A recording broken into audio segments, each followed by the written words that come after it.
Me di cuenta que si uno no conoce su fe, otro se la roba.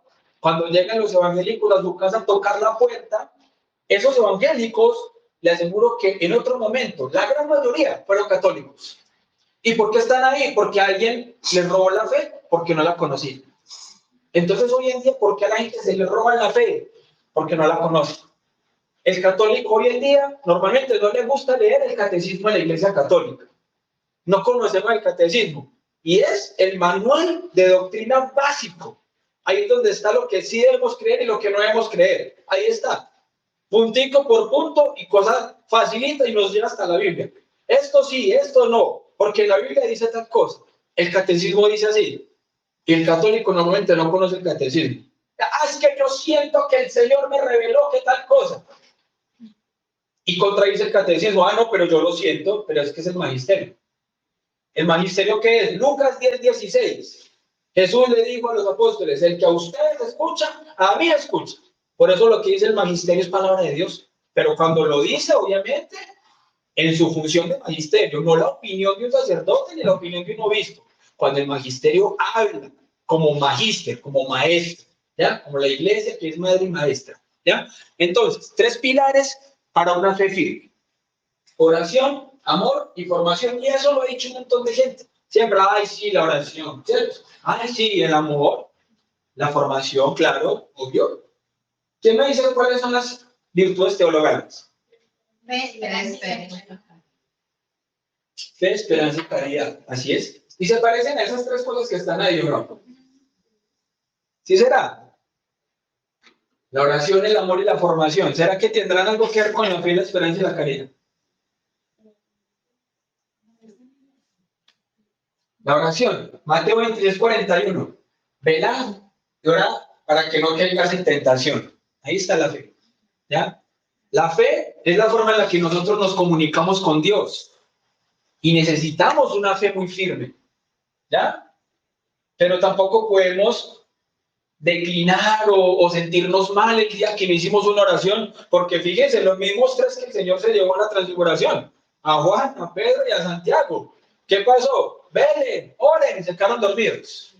¿Ya? Los 3 que el Señor escogió se quedaron dormidos. ¿Ya? El primer papa lo negó 3 veces. Hágame eso. ¿Ya? Entonces, aunque muchas veces podamos ser débiles, no quiere decir que no podamos fortalecernos. Velar y orar para que no caigas en tentación. Entonces debemos fortalecer la fe. Si ustedes, ya, miren por ejemplo el micrófono mío, ya se le cae una patica y por eso tiene cinta, ¿cierto? Pero ¿qué es lo que pasa? Que cuando hay algo que es un trípode, ¿qué pasa si se le cae una patica? Se cae el todo, ¿sí o no? Y resulta que la Iglesia Católica funciona como un trípode. ¿Saben eso? La Iglesia Católica funciona como un trípode, porque nuestro depósito de la fe es Biblia, tradición y magisterio. Ese es el trípode que nosotros llamamos depósito de la fe, ¿ya? Porque la santa tradición es la palabra de Dios escrita y la palabra de Dios oral, ¿ya? Esa es la santa tradición, la palabra de Dios escrita y la palabra de Dios oral, pero interpretada por el magisterio. Porque bien dice San Pedro en 2 de Pedro 1:20, que no podemos interpretar las escrituras de forma personal. Eso es protestantismo. El que interpreta la Biblia de forma personal termina interpretándola de forma diferente a la Biblia y a la semana dice, voy a montar mi propia iglesia porque los católicos estaban equivocados. Y entonces dejan a un lado la autoridad. La gran mayoría que sale de la iglesia es por no obedecerle a la autoridad de la iglesia. ¿Ya?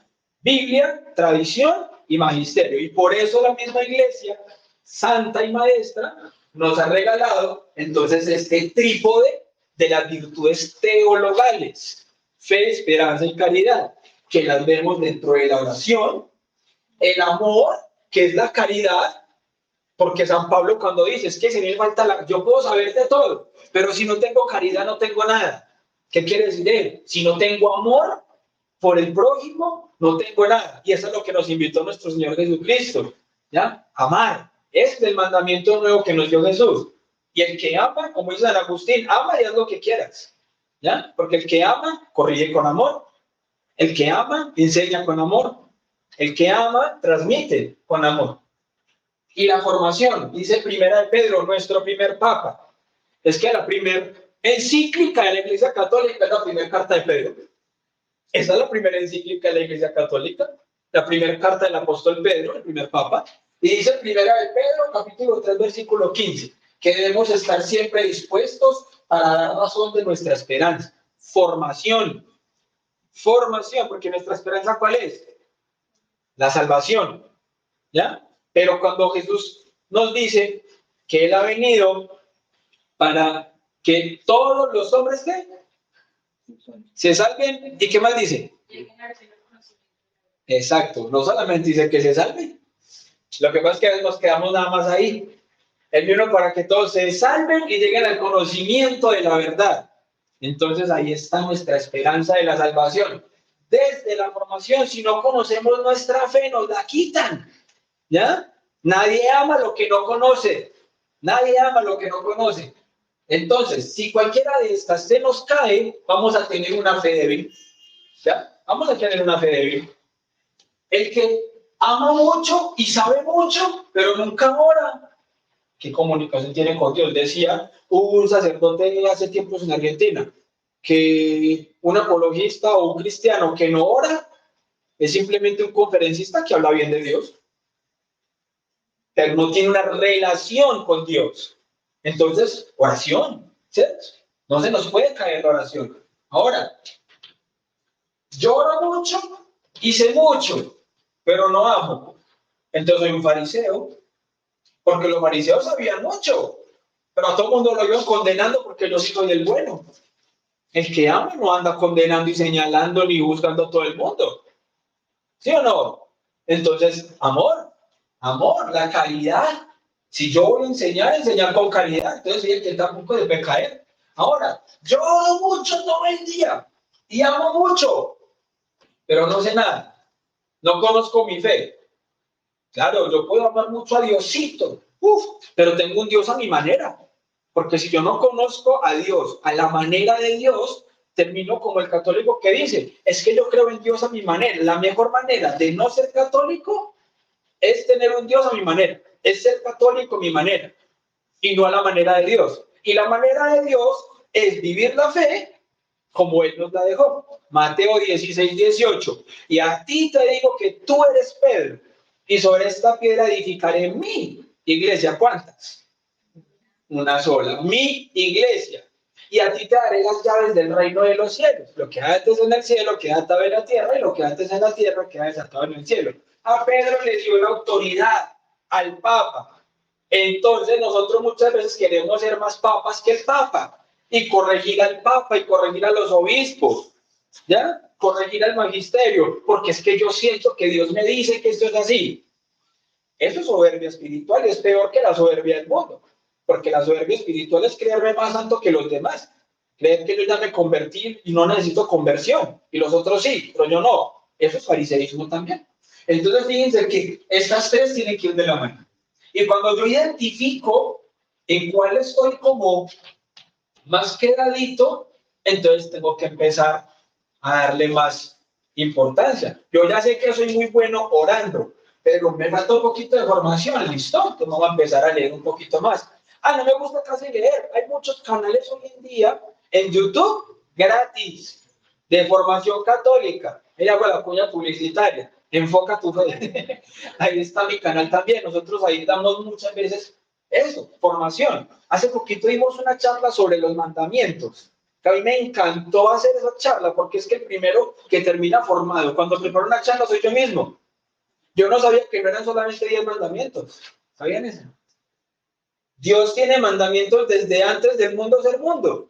Dios le dio el primer mandamiento implícito a los ángeles, ¿ya? Porque les dijo que debían servir a los hombres. ¿Y qué hizo el demonio? No servían, ¿cierto? Fue el primero en desobedecer un mandato de Dios. Ahí es el primer mandamiento. Y era un mandamiento moral y teológico. Y tiene todo el sentido. Y hoy en día también tenemos mandatos de la iglesia. Y si Jesús dijo, al que usted lo escucha, a mí escucha, pues debemos ser obedientes con la iglesia. ¿Ya? El hecho que nosotros digamos que, claro, en los 10 mandamientos está lo que nosotros podemos tener como pecados mortales, no quiere decir que lo otro no pueden ser equivocaciones y que nos puedan estar llevando a cosas graves dentro de nuestra propia vida espiritual, ¿cierto? Bien. Entonces, como conclusión, no basta con tener fe, hay que conocerla para poderla compartir, ¿sí o no? Yo sí les abro la puerta a los testigos de Jehová. Ay, yo les abro porque es que qué pereza y no sé qué. No sé. Se está perdiendo usted la oportunidad de rescatar una almita que quizás ya fue católica y terminó ahí en esa secta. Porque normalmente llegan de a dos. Normalmente llegan de a dos. El que habla es el que ya tiene experiencia, pero normalmente el que está calladito, calladito, casi siempre es el católico que hace poquitico entró a la secta y está viendo cómo es que hay que hacer. Yo normalmente cuando llegan, yo le voy hablando, yo sé que a este no le va a convencer, pero le estoy hablando a este acá. Eso es lo que yo normalmente hago. Pero hay que hacerlo con caridad, con amor, ¿ya? Y lo primero es, venga, la sola escritura. Ese es el talón de Aquiles de todo el protestantismo de la secta, la sola escritura. ¿Qué es la sola escritura? Que para ellos es solo la Biblia. ¿Sí o no? ¿Han escuchado? ¿En dónde dice la Biblia que tal cosa? ¿Dónde dice la Biblia que tal otra? Esa es la favorita de ellos. Y cuando uno se las devuelve, no saben qué hacer. ¿Y sabe cómo se las devuelve uno? ¿Dónde dice la Biblia? Que solamente la Biblia. Si es lo más importante para ustedes, ¿dónde dice eso? ¿Dónde dice la Biblia que solamente importa o yo debo creer lo que diga la Biblia? No lo dice. No lo va a encontrar, porque eso no es doctrina de Jesucristo. Entonces, cuando uno se las devuelve, ¿dónde dice la Biblia eso? Solo la Biblia, y no lo encuentran, empiezan a dar todas las vueltas que usted quiera, pero no van a dar respuesta.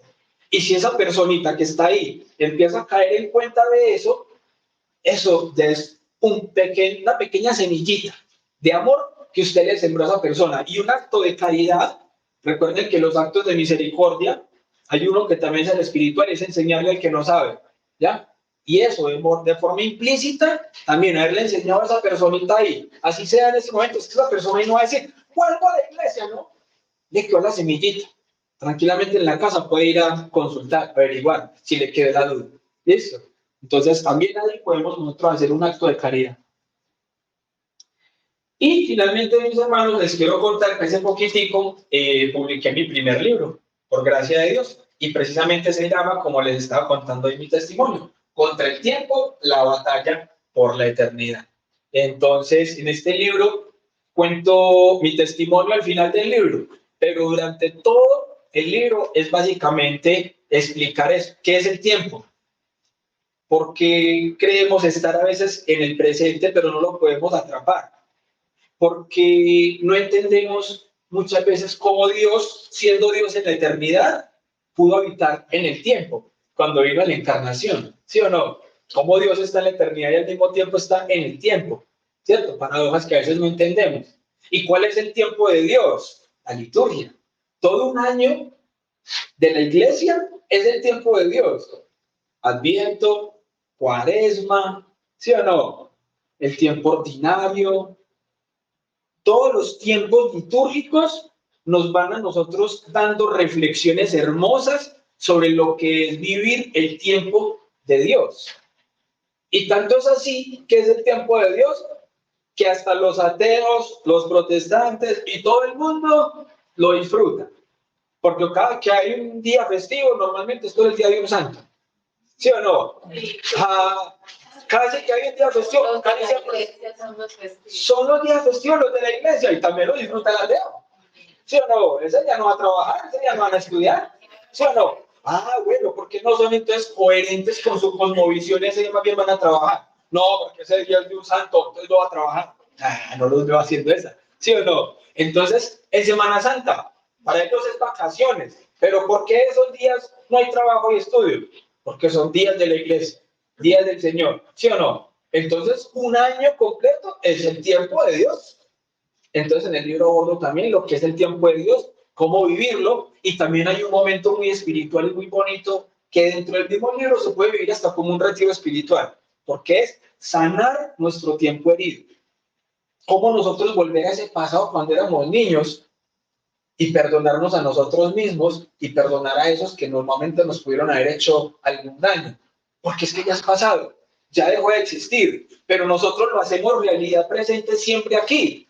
Entonces hay que aprender a vivir en el presente, ¿ya? Sanando nuestro tiempo herido, pero con los ojos puestos en la eternidad. Entonces el libro es para darnos cuenta que la batalla en realidad no es contra el tiempo, sino que el tiempo termina siendo un aliado y nosotros podemos vivir es en el tiempo luchando por la eternidad. Gracias.